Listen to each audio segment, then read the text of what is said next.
Hello and welcome back to another popcorn chat. I hope you guys are doing well. In this video, I'm going to be speaking to you about A24's latest rom-com, We Live in Time. Now, I was fortunate enough to see this a little bit early at the Everyman member screening, and I was excited to see this film because, you know, great casting there. Florence Pugh and Andrew Garfield.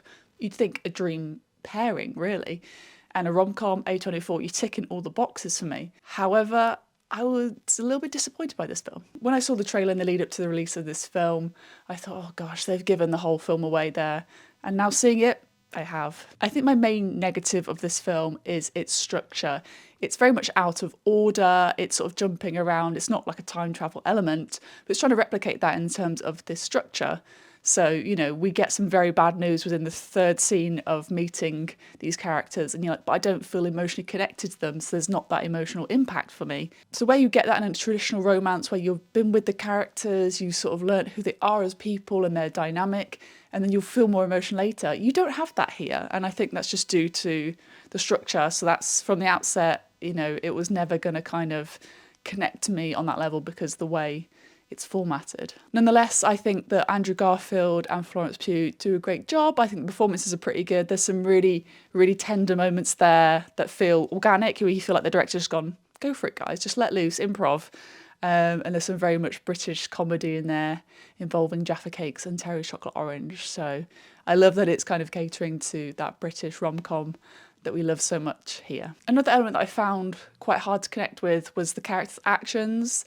There's things that happen in the third act that I don't feel are the right things to do, and I think the justification's a little bit unusual.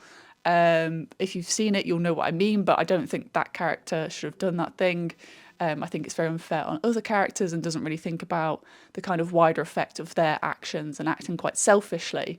So yeah, again, another reason for me not to kind of connect with the main characters.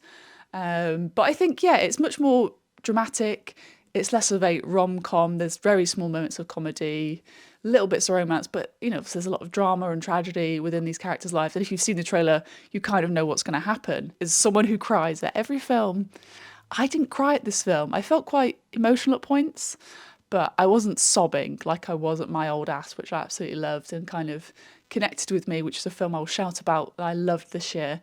But this film, which is set up to be a romance, I wasn't crying, I wasn't emotional. I couldn't feel connection with the music or the characters or the structure. So yeah, I was a little bit disappointed with what I was expecting going into this film and what I actually got. We Live in Time is out on the 1st of January next year. If you've not seen it already, go and give a watch, come back and let me know your thoughts. Do you agree with what I thought? Or maybe you really enjoyed it and you were crying like a baby.